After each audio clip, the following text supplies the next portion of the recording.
का पीर पंचाल का दौरा था, अभी इख्तिताम पजीर हुआ है, तो क्या कहना चाहेंगे? देखिए, इख्तिताम पजीर नहीं हुआ है, ये जंग का माहौल नहीं है। हम इसके अलावा एक जो जंग लड़ रहे हैं, जो हमारे देश के अंदर है, हमारे लोगों की हालात, हमारे मजलूमों के लिए के साथ जो नाइंसाफ़ी होती है, मैं उस जंग को देखने को भी आया हूँ। ऐसा नहीं है कि पाकिस्तान के साथ जंग थी, गोलाबारी हुई, ये एक अलग मामला है, ये ख़त्म हो गई है। लेकिन अब जो दूसरी जंगें जो हम लड़ रहे हैं ज़मीनी सतह पर, जिसकी वजह से महराज को लोग जानते हैं और चाहते भी हैं।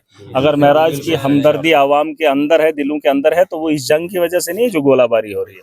वो जंग हम जो ज़मीन पर लड़ना चाहते हैं, जिस दलदल का शिकार हमारी आवाम है, और जिस तर्ज पे अभी आपने देखा इस घर का जो इंश्योरेंस था बजाज वालों ने किया था, और वो इंश्योरेंस देने से इंकार कर रहे हैं। अरे आज तुम नहीं दोगे तो आप क्या उम्मीद कर रहे हो? आप चाहते हो कि ये जल जाए, ये गिर जाए, भौचाल आ जाए, फिर जाके आप रिलीफ दोगे?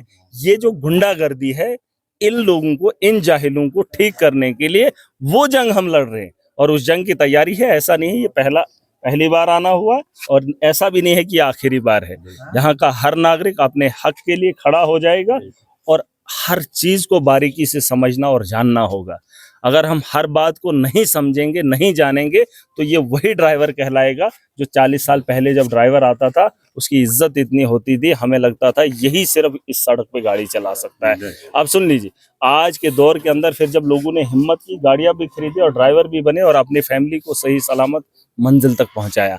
सियासत के मैदान में हो या किसी भी आप देखेंगे कोई भी इदारा हो, उस इदारे के बारे में जानकारी रखना और अपने हकूक के बारे में खबर लेना, और उसके बाद फिर उनसे अपना हक लेना, उसकी एक जंग है, उसकी एक तैयारी है, और महराज उसके लिए काम कर रहा है। और आने वाले काल में आप जगह जगह आप देखेंगे, जहां जहां मजलूमों का टोला होगा और जहां जहां जालिमों की ताकत मजलूम पे गिरेगी, गोला तो अलग बात है, मजलूमों की ताकत मजलूमों पे जालिमों का पंजा, वहां महराज आपको दिखेगा, और उन मजलूमों के साथ खड़ा दिखेगा आपको। आप देखेंगे हर उस जंग का मुकाबला करेंगे जिससे मेरे मजलूम महराज, आपको देख के नौजवानों में बड़ा जोश आता है, तो ये उम्मीद हम रखते हैं कि ये जोश दुगना होगा। देखिए, जोश इसलिए है, आप क्या चाहते हो, हम अपनी जिंदगी ऐसे ही आके तो वक्त गुजार दें?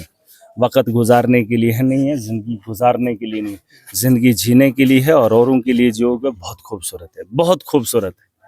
लेकिन अगर आप अपने लिए वक्त गुजार रहे हो, हमारा वक्त गुजर रहा है, लास्ट में फिर मर जाओगे तो क्या हासिल करोगे? मौत जब बरहक है तो कुछ करके जाओ। नाम जिंदा रहेगा, कम से कम 10 साल तो लोग याद करें, वरना रोज मौतें होती हैं, परिवार के लोग भी महीने तक याद नहीं करते हैं। जो इंसान आया है दुनिया के अंदर, वो बहुत खूबसूरत है, बहुत अच्छा है।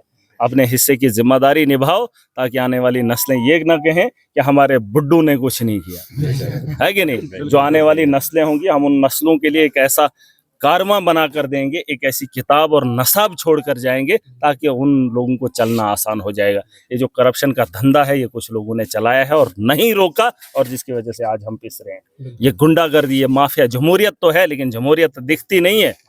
ये जमहूरियत एक ढोंग है, और इसके पीछे जो ताकतें हैं वो आप सबके सामने। हमने इन लोगों के तलवे चाटे और इन लोगों ने हमारा खून पिया है। इस चीज़ को रोकेंगे और पूरी ताकत से आने वाली नस्लों के लिए एक बहुत बड़ा पैगाम जाएगा। ये चक्कर कटवाते हैं, याद रखना, ये जो इंश्योरेंस है, मैं तो कहता हूँ ये तो इंश्योरेंस ही हम करना बंद करते हैं, ठीक है? इससे कोई फायदा नहीं है। ये मरने के बाद भी हमारे परिवार को कुछ नहीं देते हैं, जीते जी भी हमारे जलील ख्वार करते हैं। बेहतर यही है कि इंश्योरेंस जो बजाज वगैरह है, इन पॉलिसीज को बंद करो। बेहतर यही होगा, अपने कारोबार में इजाफा करो और अपने पैसे का इस्तेमाल बेहतर करो।